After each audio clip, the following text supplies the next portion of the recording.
Hey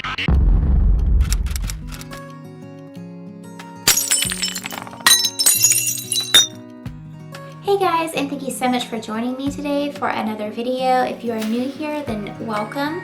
My name is Jessica, and I run this channel called Mental Health Mom. I am currently 15 weeks pregnant, or I'm actually 16 weeks now because I'm filming the 15-week update, letting you guys know how it went. And so now I'm barely 16 weeks pregnant, but this is the 15-week update, and I have an almost 3-year-old, which is crazy to say. If you're interested, I will have her birth video linked below, and I will also have the birth video of my second daughter, who is almost a year old, linked below as well. So Adelaide is 9 months. She's my second daughter. And my first baby, Tennyson, my baby, she is, her birthday is in June. And so she's about to be 3 years old, you guys. I can't believe it. So again, thank you so much for joining me today. If you are pregnant, then I hope the pregnancy is going well for you.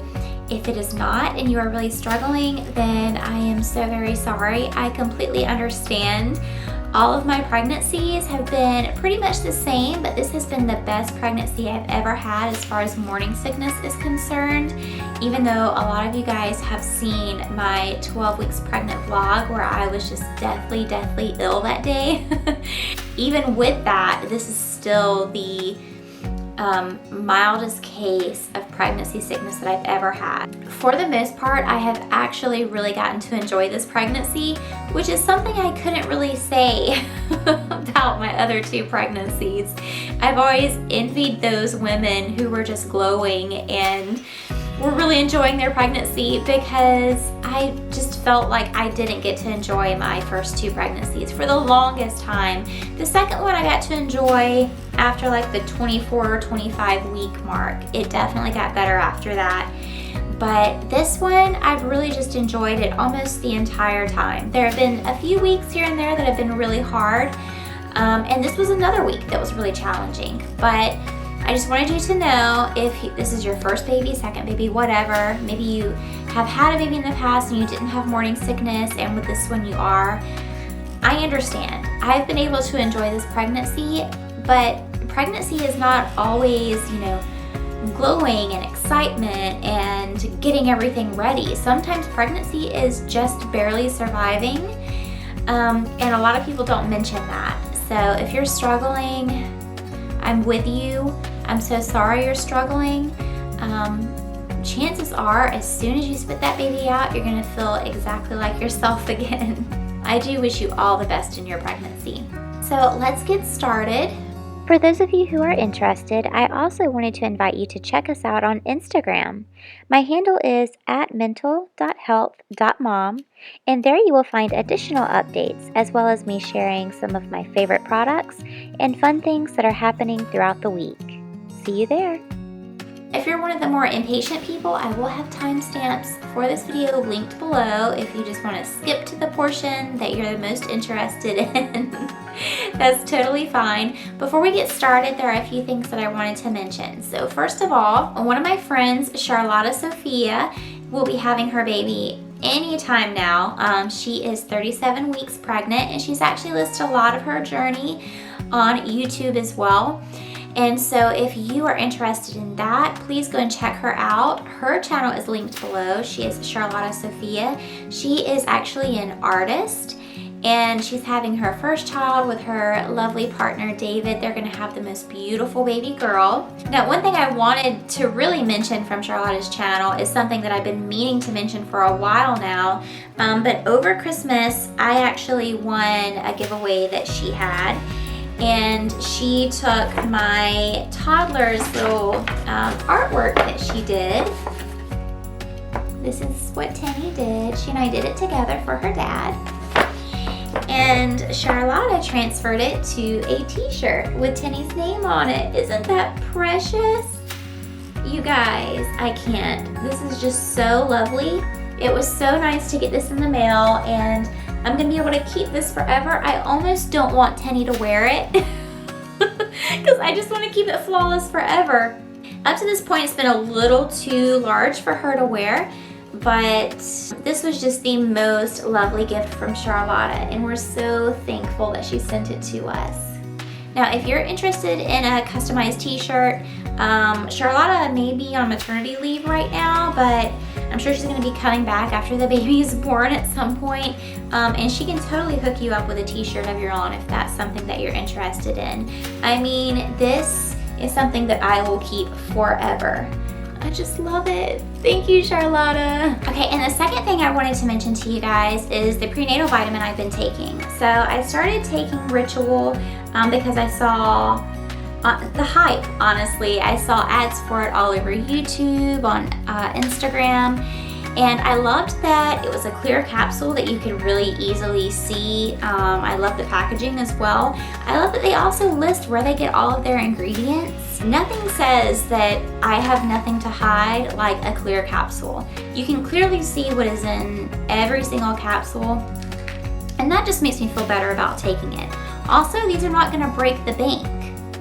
So I'm gonna do an entire review on this prenatal vitamin because I feel the best in this pregnancy that I have ever felt, and this is really the only difference. My prenatal vitamins have been different every time. I just think that the prenatal vitamins are so very important. So if you're interested in a more thorough review for the prenatal vitamins, then keep your eyes peeled for that because I'll be posting that video soon as well. Okay, so getting on to the fun stuff. Hello, second trimester. So I know I mentioned this last week as well in the last video, but it still didn't feel like the second trimester. The second trimester technically starts at week 14, but I still didn't have my energy. I was still feeling pretty crappy a lot of the time, or at least some of the time. When I hit week 15, it really began to feel like the second trimester. Not to mention my belly is getting huge. That of course is because I just had a baby and it's my third baby.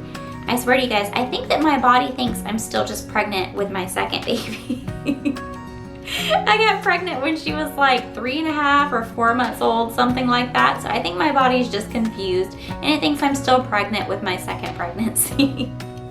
Some fun facts about the baby. The baby's about 4 inches long. It's about 2.5 ounces. So it's about the size of a pear or a navel orange.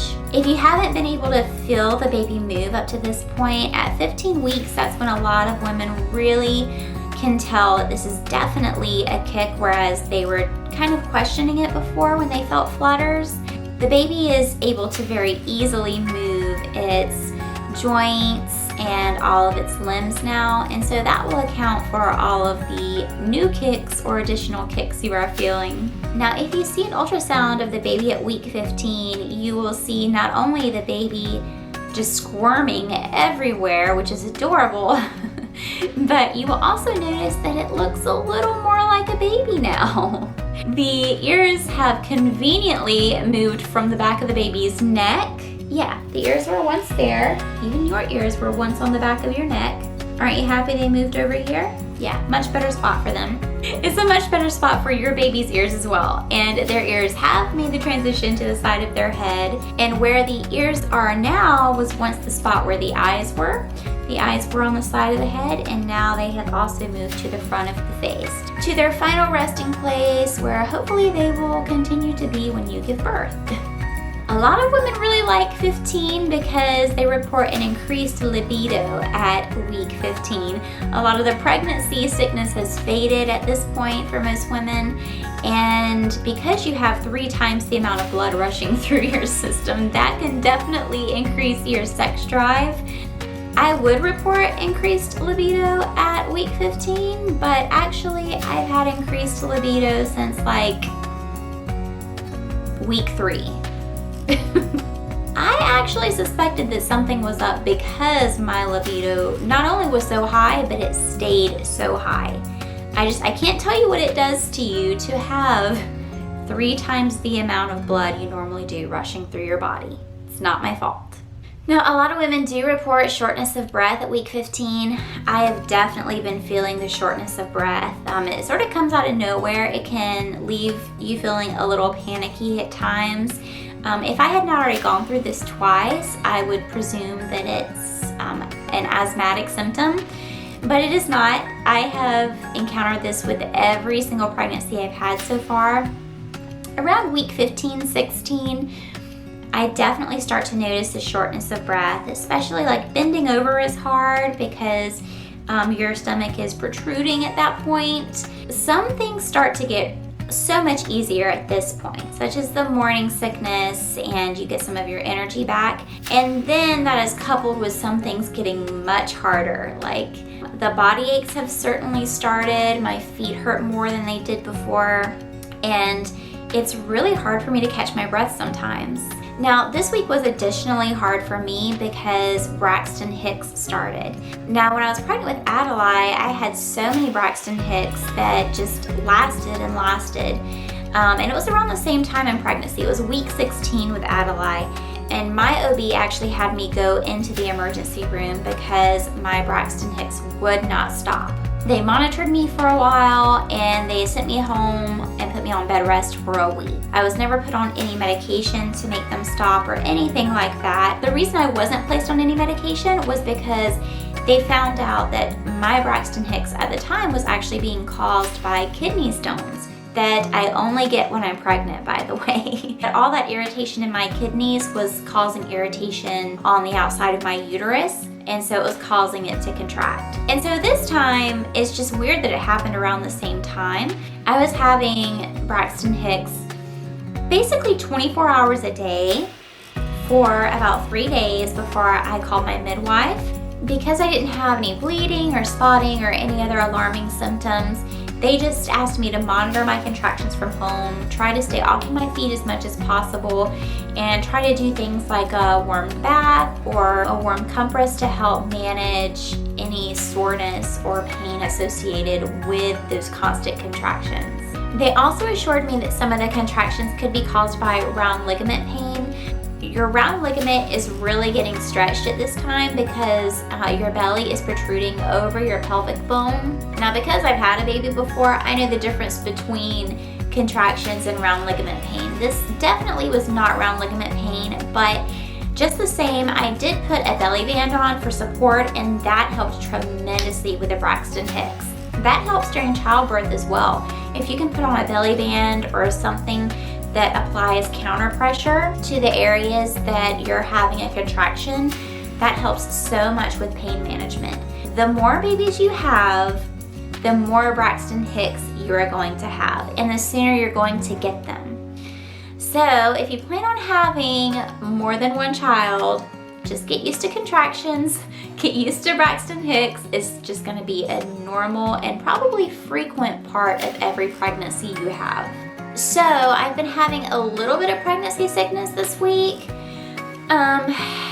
It's really weird. It just seems to come and go pretty arbitrarily at this point, but one thing that was really consistent is the second week 15 got here, I started getting pregnancy sickness at about 8:30 or 9 o'clock at night.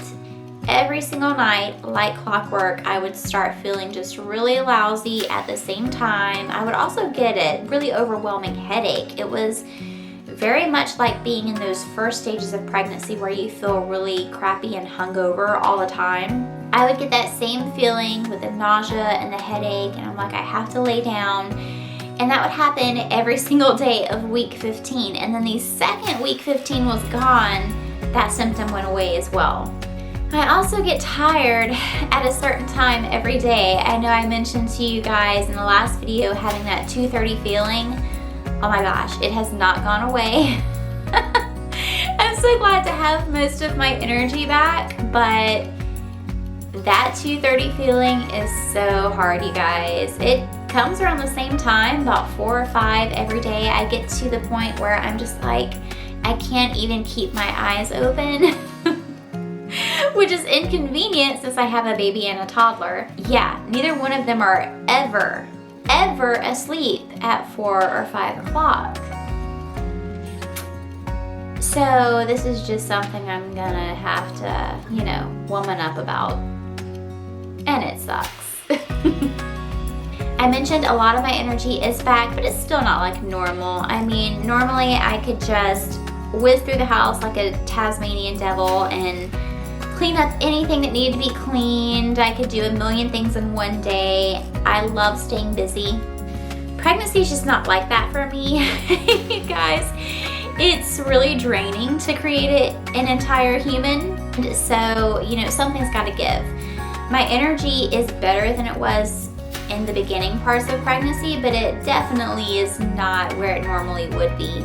If you're wondering when your energy is going to return, it does get back to its normal state as soon as you have the baby, unless you get an epidural. If you get an epidural, you're tired for a few days. I was tired for like a week after my epidural, but I had my first baby completely naturally, and the second I spit that baby out, my energy was right back where it was before I got pregnant with her, which was amazing. And the only thing that's really draining after you have your baby, a lot of people say just having a newborn is really draining because of all the diaper changes and, you know, them not sleeping long periods of time. I never felt that way because I was just so happy to have my energy back. But one thing that is super draining about having a newborn is if you choose to breastfeed, breastfeeding will wipe you out. I have fallen asleep so many times while breastfeeding my babies, especially when they're in that newborn stage and your milk just comes in. Your body uses up so many calories to create that breast milk, and it will completely wipe you out when you're feeding them. Sleeping is definitely better at night. If Adelaide would let me sleep, it would be much better. She's been waking up quite a bit. I think she's teething. I don't think, knock on wood, I don't think it's another ear infection. I hope it isn't another ear infection. Yeah, she's waking up quite a bit. I think it's just teething. But if she were not waking me up, my sleep would be so much better. I'm not having the insomnia that I was having before. What I do notice is that if I want to go to sleep at a decent hour, I definitely have to wind down. So I have to stop doing things. I have to stop thinking about things. I have to be really intentional. I have to be really intentional about setting myself up to get good sleep. That's not normally something I have to do, but it's something I'm having to do now, and that works really well. I can, you know, sit down and just chill out, and within an hour and a half, I'm usually ready to go to bed. So I'm still going to make a dentist appointment, but my teeth are no longer hurting. This time, 1 week and 2 weeks ago, I was convinced that I must have a cavity, and all of that throbbing, all of that discomfort has completely gone away. So it must have just been probably a nerve or something like that that was getting irritated because of all the swelling that you get in your gums. Your gums swell when you're pregnant, and it makes your teeth really super sensitive. So that is why dental health is really important. I'm still gonna go see the dentist, but I'm pretty sure I don't have a cavity. So that's pretty much it, you guys. My whole body hurts right now. I'm really exhausted. I've had to wait until both of my girls went to sleep to film this, and so it's pretty late at night. Yeah, I'm gonna go wind down, as I was saying. I want to thank you guys so much for being here, and one thing I wanted to mention was that the outpouring of love I got from all of you for my morning sickness vlog, it just brought me to tears. You guys were so great about giving me some remedies and support and the best advice about things to try and what might work really well. I had total strangers reaching out. I also had people that are here every single week reaching out. I just felt an immense amount of love from you guys, and I really, really appreciate how much you care. So thank you so much for that. I know it takes extra effort to actually stop and comment on a video, and it really means so much to me that you guys took that extra effort to offer me some helpful feedback. I'm immensely, immensely grateful. So I hope you guys have enjoyed this video. I hope you're enjoying your week. If you are pregnant and you're struggling, hang in there. If you're not struggling and you're just able to enjoy your pregnancy, that's awesome too. Thanks for joining me on this journey. I wish you the best of luck in yours. And for everyone who is here today, thank you so much. I will see you guys next time.